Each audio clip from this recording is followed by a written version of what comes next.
प्राचीन काल की एक सर्द रात थी जब पूरे आकाश में दुर्लभ नक्षत्रों का संयोग बना हुआ था। हर तरफ घना अंधकार फैला था, लेकिन इस नीरवता में एक अलग ही आशा की किरणें चमक रही थीं। ये वही रात थी जिसके बारे में राजापुर गांव के वृद्ध जानवान साधु संतों ने भविष्यवाणी की थी कि कोई दिव्य आत्मा पृथ्वी पर जन्म लेने वाली है। एक बालक जो राम कथा का ऐसा दीप जलाएगा जो युगों युगों तक अमर रहेगा। ऐसा प्रतीत हो रहा था मानो पूरे ब्रह्मांड ने इस बालक के आगमन का स्वागत करने के लिए अद्भुत तैयारी की हो। उत्तर प्रदेश के राजापुर गांव में आत्माराम दुबे और उनकी पत्नी हुलसी माता बड़े ही धार्मिक और साधन संपन्न दंपति थे। हुलसी माता का गर्भकाल असामान्य रूप से लंबा हो चुका था। 11 महीने का समय बीत जाने के बाद भी बालक का जन्म नहीं हुआ था और गांव के लोग इसे एक अद्भुत घटना के रूप में देख रहे थे। आत्माराम दुबे दिन रात पूजा पाठ और जाप करते, तो हुलसी माता गहरी चिंता में डूबी रहती। सभी ज्योतिषी, तांत्रिक और संत कहते कि इस विलंब का कारण कोई दिव्य संकेत है। अर्धरात्रि का समय था जब हुलसी माता को अचानक तेज प्रसव पीड़ा हुई। आत्माराम घबराए हुए दौड़ते हुए गांव के बुजुर्गों और दाइयों को बुलाने चले गए।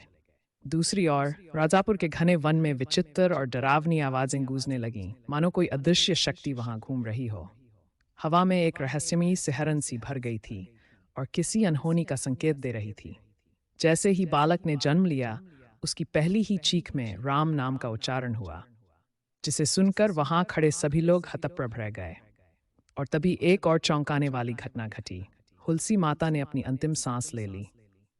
इस प्रसव के साथ ही उन्होंने अपने जीवन का बलिदान दे दिया और वहां एक शांति की लहर दौड़ गई, मानो इस दिव्य बालक के जन्म के लिए उनकी आत्मा ने त्याग किया हो। यह बालक साधारण नहीं था। उसके मुंह में जन्म के समय ही 36 दांत थे, जो किसी भी नवजात में असंभव माने जाते हैं। यह देखकर वहां उपस्थित सभी लोग हैरान रह गए और बालक को दिव्य मानने लगे। तभी एक विशैला नाग धीरे धीरे बालक के पास आकर अपना फन फैलाकर उसे ढकने लगा, मानो उसकी रक्षा कर रहा हो। यह दृश्य इतना रहस्यमय और चमत्कारिक था कि सभी लोग भगवान का नाम लेने लगे। यह बालक स्वयं श्री राम की भक्ति और धर्म का प्रचार करने वाला होने वाला था। सुबह का समय था और गांव के चारों ओर हल्की धुंध फैली हुई थी। हुलसी के निधन और इस अद्भुत बालक के जन्म ने पूरे गांव में सन्नाटा और एक अदृश्य सा रहस्य फैला दिया था। गांव के लोग हुलसी का अंतिम संस्कार करने के लिए इकट्ठा हुए थे। बालक को जन्म देने के बाद हुलसी ने अपनी आखिरी सांस ली थी और लोग इस अजीबोगरीब घटना के बारे में तरह तरह की बातें कर रहे थे। लेकिन इसी दौरान कुछ अप्रत्याशित घटित हुआ। दाह संस्कार की तैयारियों के बीच फोड रोग से पीड़ित कुंवारी जसोदा भी वहां पहुंची। गांव की स्त्रियां उसे दूर से ही देखकर हंसने लगीं और उसके चेहरे पर उभरे फोड़ों के कारण उसे अपशकुनी कहने से भी नहीं चूकीं। लेकिन जसोदा ने इन सब पर ध्यान नहीं दिया। उसकी निगाह बालक पर टिकी थी। उसकी आंखों में एक अलग ही चमक थी, मानो उसे इस बालक में कोई दिव्यता दिख रही हो।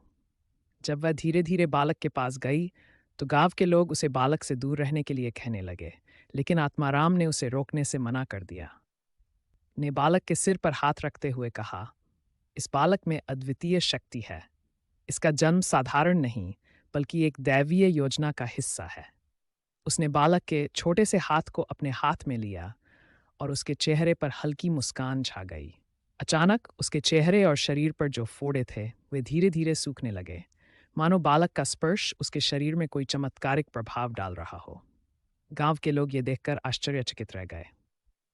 किसी ने यह कभी नहीं सोचा था कि एक छोटे से बालक का स्पर्श जसोदा को उसकी वर्षों पुरानी बीमारी से मुक्त कर सकता है। धीरे धीरे उसके चेहरे पर सभी निशान गायब हो गए और उसकी त्वचा साफ हो गई। जसोदा के चेहरे पर अब एक नई चमक थी। लोग इसे बालक का चमत्कार मानने लगे और उनके मन में इस बालक के लिए एक गहरा सम्मान उत्पन्न हो गया।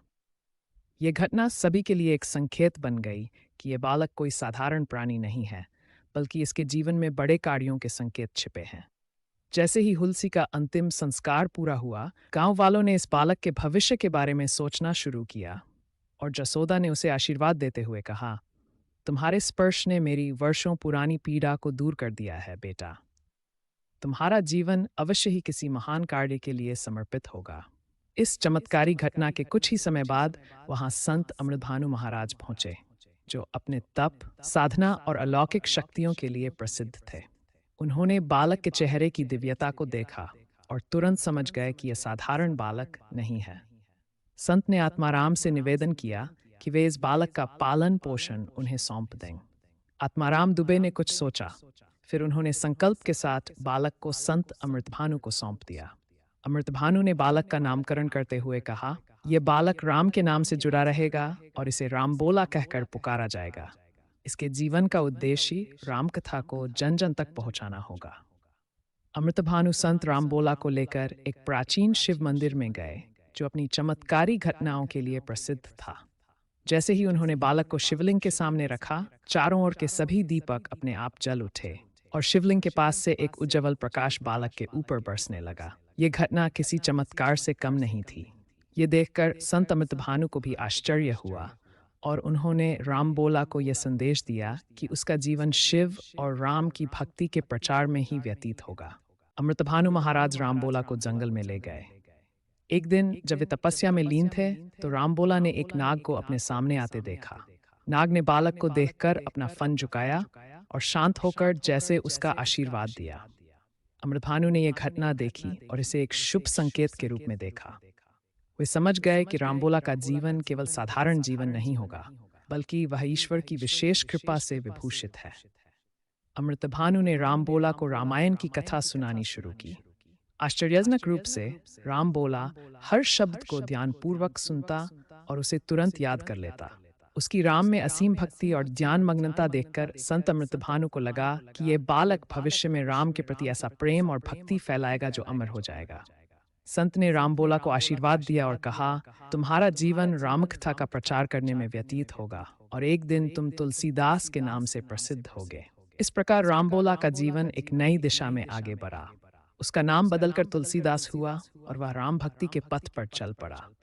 उसके जन्म की रहस्यमयी घटनाएं, माँ का बलिदान, 36 दांतों का रहस्य, नागों का आशीर्वाद और अमृतभानु संत का संरक्षण, इन सभी घटनाओं ने यह सिद्ध कर दिया कि तुलसीदास का जीवन वास्तव में असाधारण और रहस्यमय था।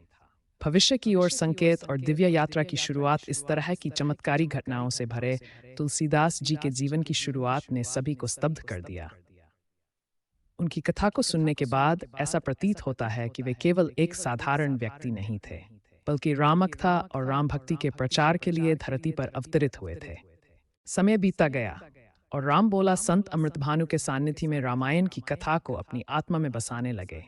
बालक रामबोला अब अपनी अलौकिक भक्ति और अद्वितीय स्मरण शक्ति के लिए प्रसिद्ध हो चला था। उसकी सरलता, उसकी भक्ति और उसकी गंभीरता हर किसी को उसकी ओर खींचती थी। एक दिन संत अमृतभानु ने रामबोला को बुलाया और स्नेह भरे स्वर में कहा, रामबोला, अब समय आ गया है कि तुम समाज में रामकथा का प्रचार करो। तुम्हारा जीवन एक विशेष उद्देश्य के लिए है। ये कथा तुम्हारे माध्यम से जन जन तक पहुंचेगी।